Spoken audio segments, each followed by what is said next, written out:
On D-Day plus 70, only 2 World War II veterans remain in the United States House of Representatives, and one of them joins us right now.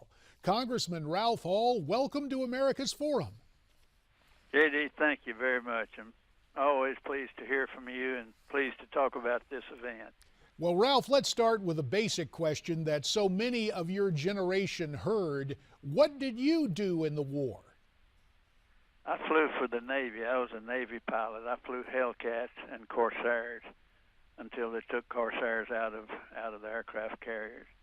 But I was in the Pacific. I flew early in the Atlantic when they were having submarine problems about to stop our shipping stuff to England.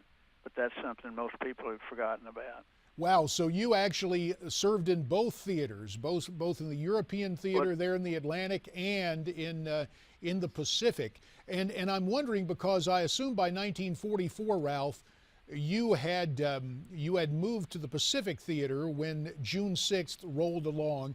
I tell you, before I get your reaction, I want to go back in time and listen to the announcement to the troops given in the European theater by Supreme Allied Commander General Dwight David Eisenhower. Let's take a listen.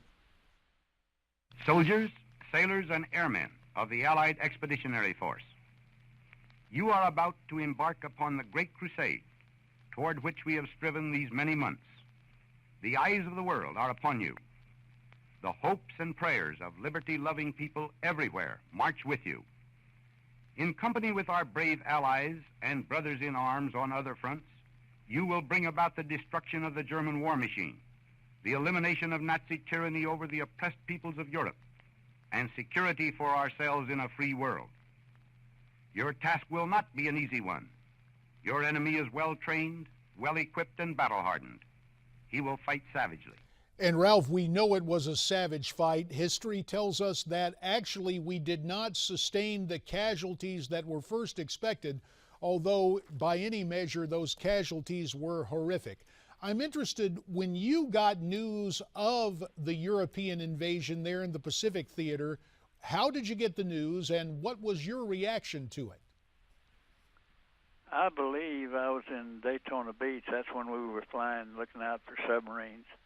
I thought I was so proud, but I was worried about my brother. My brother was in both theaters, and he had a hard war. He was in Germany. So I thought about him first, and I was thankful for that. But for a day like today, though, to get to participate in something like this, you know, the words blood and tears is said many, many times, but we're right there where it all started, because not only for our country, but for other countries that were persecuted.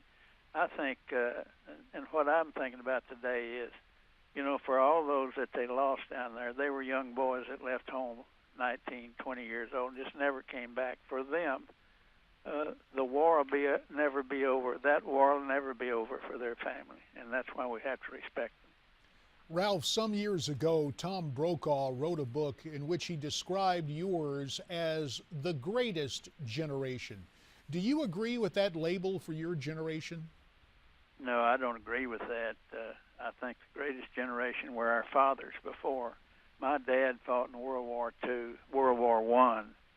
I grew up in a house that was bought with a World War I pension. I got an education out of World War II, so I've benefited actually as a member of the troops. But I think World War I was the generation, the greatest generation. They not only had 2 wars to fight, they had a depression that was devastating, almost 10 years of depression. One fellow said, and it was really, it's a little humorous, I guess, but what people were eating then and how hard it was to find something to eat. And one guy said he ate so many rabbits he's afraid of his own dog. And I don't know if that's true or not. That wasn't the way we were, but we had a hard time like everyone else during the Depression. That was a hard time on a parent, just like today when a person has to tell his daughter she can't go to the next year of college because he's out of his job. Those were similar situations. So with the minute and a half remaining, there is hardship for every generation. your dad's generation overcame it in World War I. You, your brother, and others in World War II. With the minute we have remaining, Ralph Hall, what lesson did you bring home from your time in war as a naval aviator?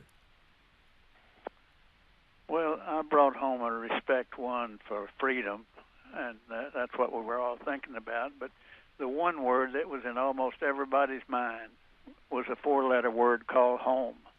You thought about home every day, looked for your mail every day, but home was it. And even when my dad came back to New York and going through there, entering the New York harbor, he looked up at the Statue of Liberty, his buddy did, and said, "Oh, woman, if you ever see me again, you're going to have to turn around." That's how much he loved home, loved the fact that he was going home. And of course, home led to time in the U.S. House of Representatives.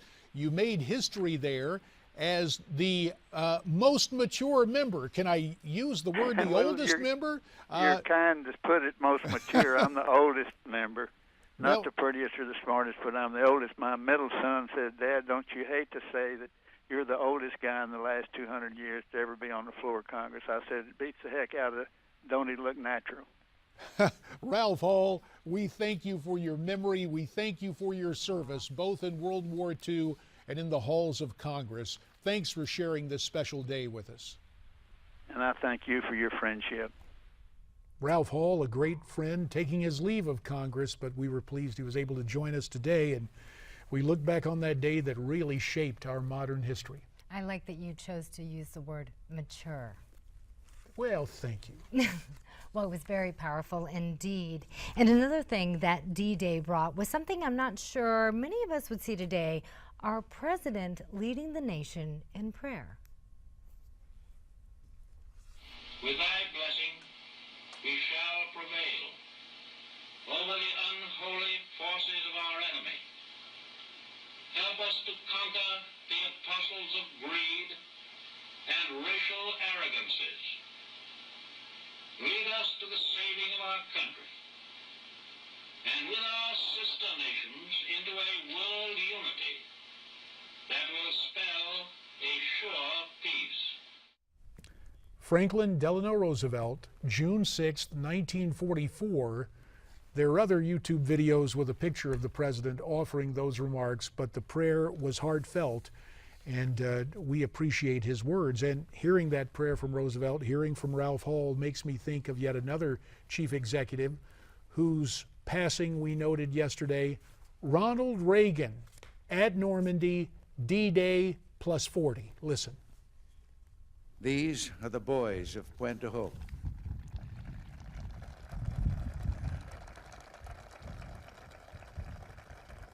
These are the men who took the cliffs. These are the champions who helped free a continent. And these are the heroes who helped end a war. Really powerful stuff there. And you know what's interesting is I like the fact that Reagan actually echoed some of the words that President Roosevelt did. In fact, we didn't air those, but I just want to read that to you really quickly.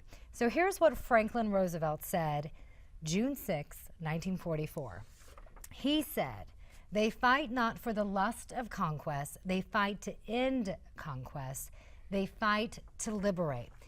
And here's what Reagan said 40 years afterwards. He said, "You were here to liberate, not to conquer, and so you and those others did no doubt your cause, and you were right not to doubt." So again, echoing those words from President Roosevelt. And this is what typifies the unique experience of America and American exceptionalism. We did not fight a war of conquest, instead one of liberation. And now we take a look back at this date in history 70 years ago.